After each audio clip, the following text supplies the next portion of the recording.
Review Magica Openness! Did it work? Look, I got my wand! Or the professor's vibe hammer. You know what? Never mind. My wand. I finished watching the newest, or the first episode of Season 2 of Star Wars: The Force of Evil, which I believe is 2 11 minutes, which is, one is, I'm going to assume Deep Down. I'm going to assume that's the name. And the other one is Wild Ludo. So, first one. I'm not sure how long it's been since the last episode, but Star apparently has a vlog, I think a video vlog or stream, and she's talking to kind of updating everything and saying, oh yeah, my wand's kind of destroyed, but now I got a new wand, it's magic and all that shit. And Marco's taking a bath, but then the wand gets sucked into the book and then sucked into the closet, and it closes along with Marco, because Marco gets pulled into the closet. So a lot of time Marco is in the closet in this episode.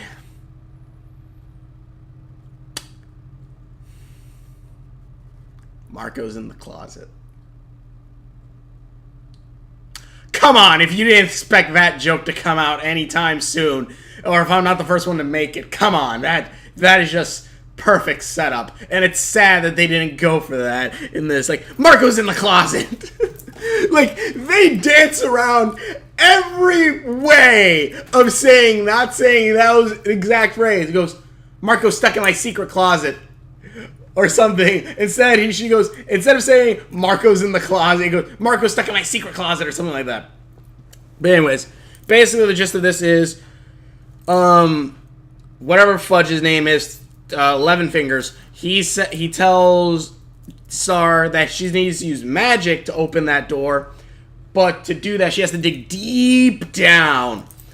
And he tried to explain this by saying that the cauldron is the universe, inside the cauldron is a stew, which would be magic, and that the ladle or spoon is the wand.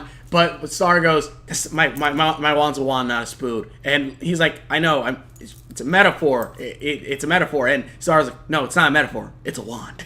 And Nylock, or Fudge's name, he's like, okay, your wand. And basically saying that Star can use magic without needing her wand.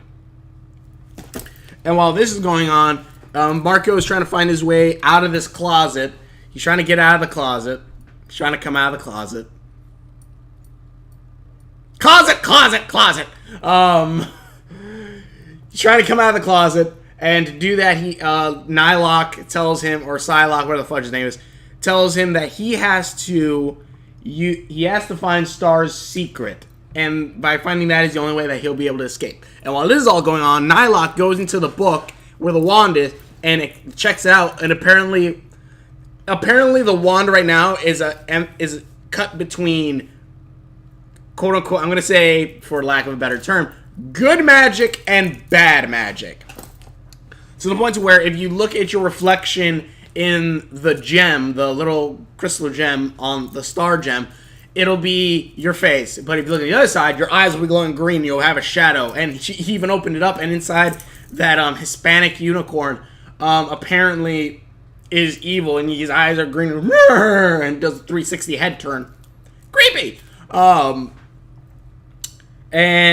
also it is pretty funny. Like, Star for some reason thinks by digging deep down, she means she has to throw her stuff at the door to open it. Also, like, a little laser puppy runs by at one point when Star tries to open the door by using the handle. And they must all think she's very stupid because they keep saying, did you try the handle? And she's like, yes, I tried the handle. But she's trying to use the handle, doesn't work, and the puppy runs by with laser eyes, and she goes, nah, baby. Or she said something like that. I'm like, oh, that's funny. But I'm thinking, wait, what are you doing? That puppy's shooting lasers out of his eyes. Pick up the puppy and shoot lasers at the door to open it. Turns out it doesn't work. She does it later, but I'm just thinking, like, okay, well, that's smarter. But eventually, Marco finds what he's looking for when he grabs Nylock and says, tell me what I need to find! And Nylock shoots a light and finds Star's journal, and he starts reading. He's like, oh, what is this? And then he finds thoughts on Marco's Star's diary.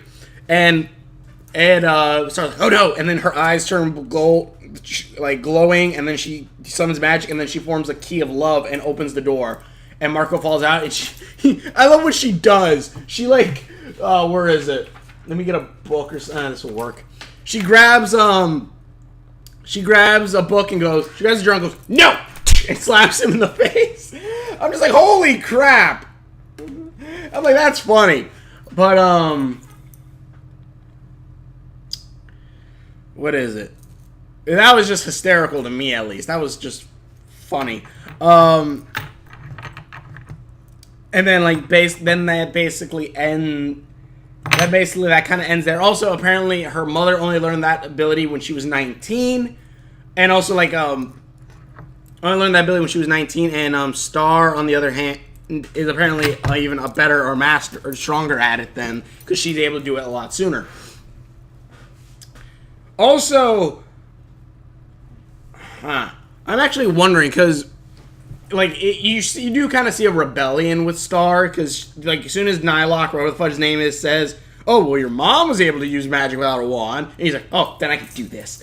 One that was kind of like you saw the rebellion, but also like her mom didn't act as mean, but then again, you don't know how a person is all the time, but she doesn't seem as mean, so there might be just a rebellion there, but then again, I'm still kind of on the edge on that. She might be a very, very mean mother. But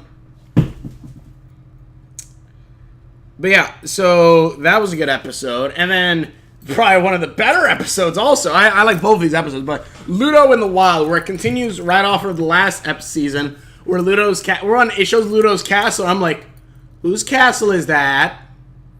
That's not Ludo's castle, because that Ludo's castle exploded. 3 seconds later, boom! My castle explodes, and I'm like, oh, okay, good. And then Ludo basically, it continues where it happened, where Star grabs Ludo and throws him through a portal, and Ludo floats through space, apparently, until he gets hit by a comet, which also, when floating through space, he finds like a bag of potato chips that he's trying to like grab, but also near those potato chips were dimensional scissors. I don't know if anyone saw that, which was kind of cool. But I'm thinking, okay, why are there dimensional scissors there? Is he going to grab it? That's going to let him cut to another place? Is that going to fall out of the sky later on? What's happening with that? Was that from like the party in the beginning, like a few episodes back? I don't know. But he gets hit by a star and gets sent to a planet where it starts snowing and raining. He tries to find food because he's super hungry. He's been out in space for like 40 days or something, and he's trying to find food, and basically it's a survival story of him fighting the wild, where he tries to get food from the mother bird, but the mother bird doesn't want to feed him, and then a spider that he tries to learn from the spider he learns from the spider how to fish and stuff like that, but the spider doesn't want him, and then he fights the spider and then uses food to train the spider, as well as then using the spider to catch the giant eagle, and then training the eagle. And basically where Ludo has them as kind of like slaves a little bit, and basically feeds them scraps and he eats well. And honestly, it is kind of cool seeing him do that. And he actually seemed, instead of like the annoyingness of he was in the first season, this one, even though he does see Star again at some point, but we never really know how. I think it might have been a vision from the wand. But sorry, where was I? Trying to think. What was I? Oh, Ludo then basically is kind of ruling over these creatures a little bit. Like, and he's like, seems like he's growing like a super long beard. He seems a lot more a little bit more serious. He doesn't seem as like annoying, like, give me your wand. Though he does kind of go a little bit like that later on, but not enough to where it gets annoying like the other ones. Like, Ludo actually is starting to feel a lot more like a villain now. Like, he's learning from these instead of having like his big cohorts doing stuff for him, he's kind of learning how to fight for himself, which I extremely like. It's pretty good. And seeing now that he has like this spider and eagle with him, and possibly he's going to even go stronger later on, and I kind of want to see Ludo actually become a villain, like a big villain or something. Also, while Ludo's floating through space, I could only hope that, just like how Gravity Falls made an appearance in Wander Over Yonder, I just want one episode. You know what? Oh my lord, please. Have an episode where Dominator meets Star. Have a Wander Over Yonder crossover. I know the show's done, but come on now. Really, please.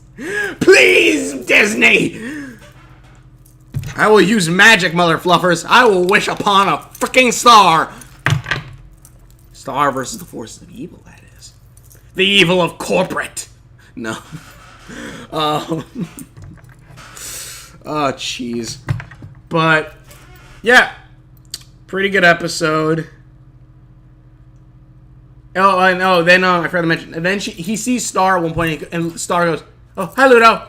And Star runs away, and Ludo's like, "I'm not gonna chase her. I'm not gonna chase her." Yeah! And he uses the bird, like, the spider rides him, and then calls up the bird, and then starts flying after Star, and then Ludo jumps off of it. Star disappears in smoke, but when Ludo hits the snow, because it's a snowy area, he sees a green glow, opens it, and inside there's, like, a claw holding a rock that has the other half of the star gem.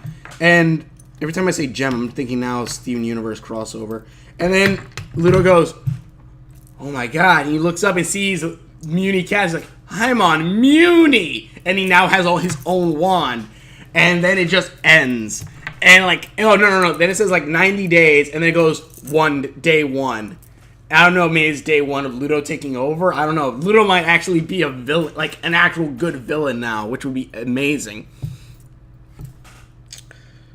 But yeah, pretty awesome. This is a good opening for the season. But then again, it was a great opening for the first episode of the show. And it kind of declined for me a bit. It kind of declined for me a bit until, like, Toffee kind of came in. Then it kind of went up a bit. Then it was the whole finger thing. And then I was like, I'm kind of going down a bit. And then it came back all full circle. Especially now that apparently one of my most viewed videos is the one of freaking, is Toffee Marco theory. Which, mind you, not a lot of people paid attention to beforehand. Like, I got some thoughts on there. But I didn't get much. And suddenly when this season came up, that video blew the fudge up. So thank you everyone for that. But yeah, I definitely want to continue this. I saw the other episode recorded right now, so I'm definitely going to check that out right now.